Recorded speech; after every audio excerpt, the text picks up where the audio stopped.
I'm James McNeely. Join me as we discuss semantic feature analysis. Semantic feature analysis is a vocab strategy used in classrooms to help struggling students. Semantic feature analysis offers a great way for students to make connections between specific vocab words, noting their similarities and differences in their properties. As a mathematics teacher myself, I would find this concept quite useful to use in my classroom, since higher order mathematics involves a lot of challenging vocabulary. As a matter of fact, I would say that the students who I see who are most successful in my class are usually masters when it comes to vocabulary. So, making these distinctions in vocab words is quite important. In the Vaca textbook, the author makes a distinction with a specific example using mathematics. Semantic feature analysis involves the creation of a table and is best explained through an example. In my lesson, my large category will go on top of the table, which for me will be types of functions, a very important concept in Algebra 2, which is the study of families of functions. But whatever the main topic is, must go on top. Below that, we will break up into categories, which are the specific vocab words that we want to look at. In my case, that's going to be linear functions, quadratic functions, polynomial functions, and logarithmic functions.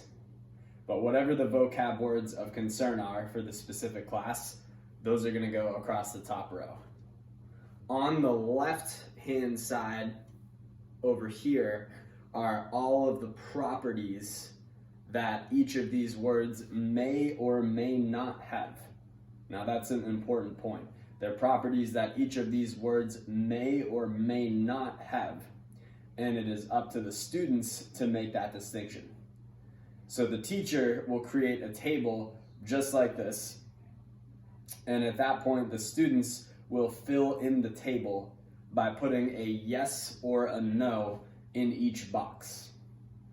For example, in the box dealing with linear functions, where the specific property says x to the power of 1, the student should put a yes there, because a linear function does have x to the first power. Let's do one more example so that we understand. Let's say we're looking at quadratic functions, and we're looking at can be factored. So in that box, we would also put a yes, because quadratic functions that students are working with can be factored. Equal parts of work are split up between the student and the teacher. The teacher needs to design a table such as this, and it is up to the student to go ahead and fill it in and make connections between these vocabulary words. Like I said, in my domain of mathematics, especially higher order mathematics, vocab can become quite challenging and quite confusing for some students. So it's going to be very important for them to note the similarities and differences between some of these words. I hope you learned something today about semantic feature analysis, and I hope that you might use it in your current or future classroom. Thank you.